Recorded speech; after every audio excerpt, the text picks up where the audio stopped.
प्रदेश प्राकृतिक सौंदर्य की मनमोहक धरा है।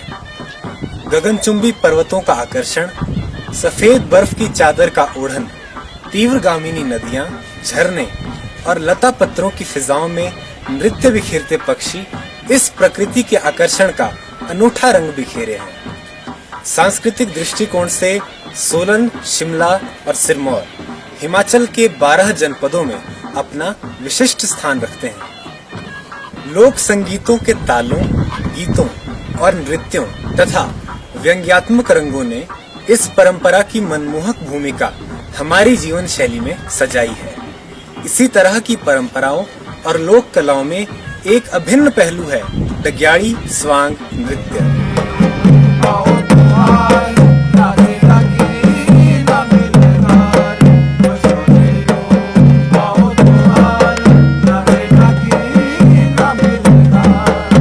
इस पर्व से पूर्व दिन में देवता का गुर या पांडा घर घर जाकर द्वादशी के दिन देव शक्ति से मंत्रोच्चारित सरसों के दाने सुरक्षा के लिए गांव के लोगों को देते हैं तथा घरों के दरवाजे पर टिम्बर व भेखड़ नाम के पौधे की टहनी लगाते हैं। यही कारण है कि आज तक ये डगेड़ी व डागे किसी भी व्यक्ति को कोई विशेष नुकसान नहीं पहुंचा पाई है, क्योंकि स्थानीय देवी देवताओं की कृपा क्षेत्र के सभी लोगों पर बनी रहती है।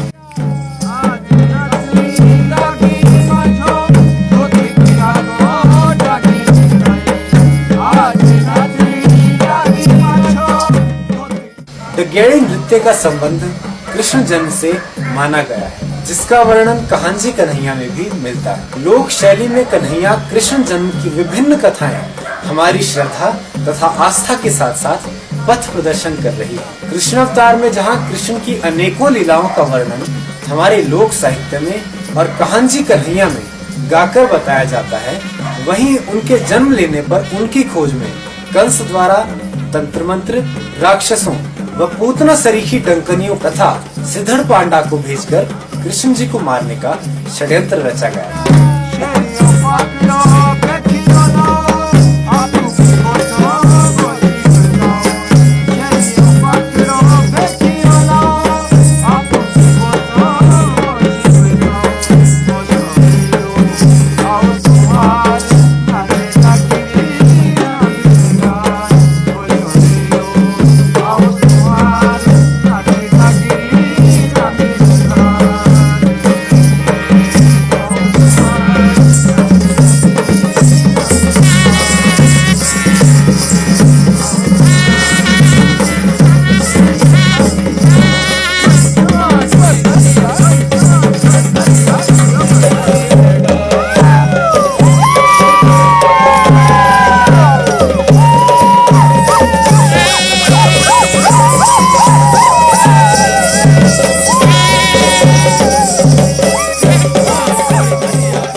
ये डगैड़ी नाच किंवदंती थी।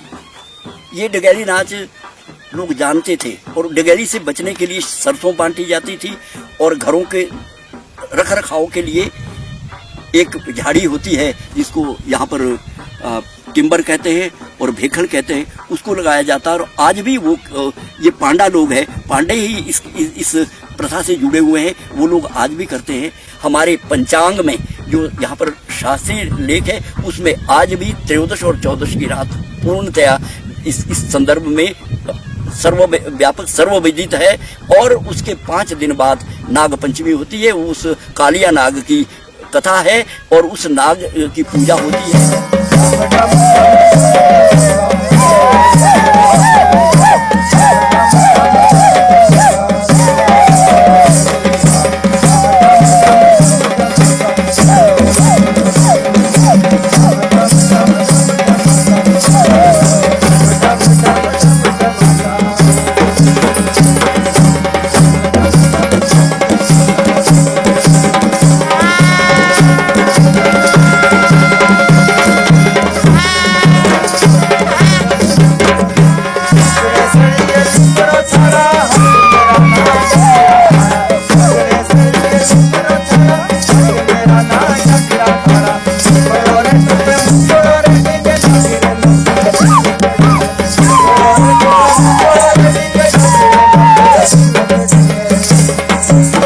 कृष्ण जी का जन्म कृष्ण पक्ष की अष्टमी तिथि को हुआ था। शास्त्रों के अनुसार राक्षसियों को कंस ने कृष्ण को मारने के लिए भेजा था। इस पक्ष की त्रयोदशी और चतुर्दशी तिथि को सिरमौर, शिमला और सोलन जनपद व कई पहाड़ी क्षेत्रों में उस समय से आज तक डगेड़ी नृत्य की प्रथा है।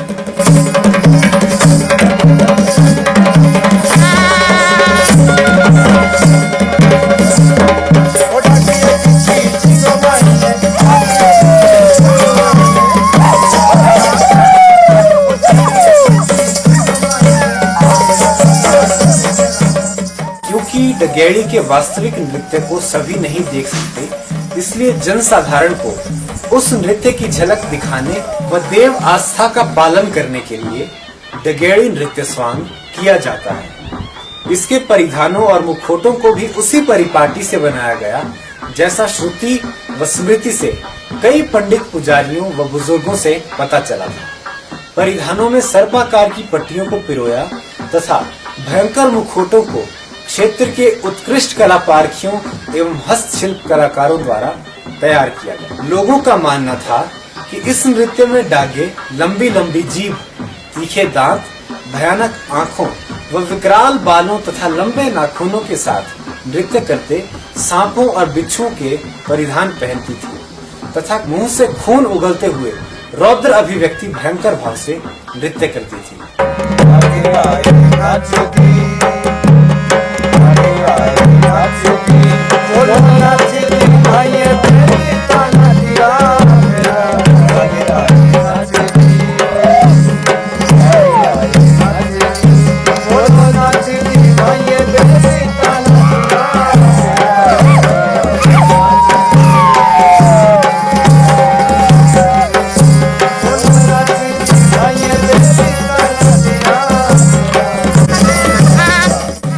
सिरमौर में लोक साहित्य गेय गाथा कहानी में भी ऐसी राक्षसीय ताकतों को दागे डगेड़ी कहा गया है। कृष्ण भगवान ने उन्हें शक्तिहीन कर उनकी छाया को इस त्रयोदशी की रात्रि को नृत्य करने का आशीर्वाद दिया, परंतु ये आशीर्वाद इस शर्त पर दिया कि वो ऐसी किसी भी व्यक्ति को क्षति न पहुंचा सकेंगी जिस पर स्थानीय देवी देवताओं की कृपा हो, ताकि लोग युगों तक इस प्रकार की काली छायाओं से बचने के लिए सदैव देव आस्थाओं का पालन करते रहें और देवी देवताओं की पूजा अर्चना करते सुखी जीवन व्यतीत करते रहें।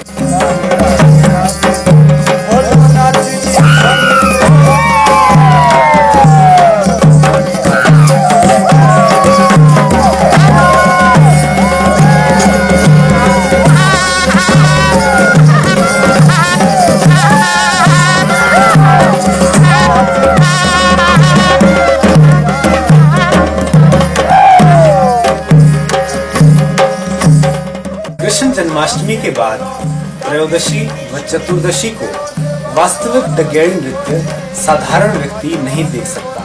मात्र देवता की शक्ति से ही कुछ एक देवता के गुर, पंडित, पुजारी ही डगेड़ी के वास्तविक नृत्य को देख पाते हैं। परंतु डगेड़ी नृत्य के आज भी अनेकों प्रमाण देखने को मिलते हैं।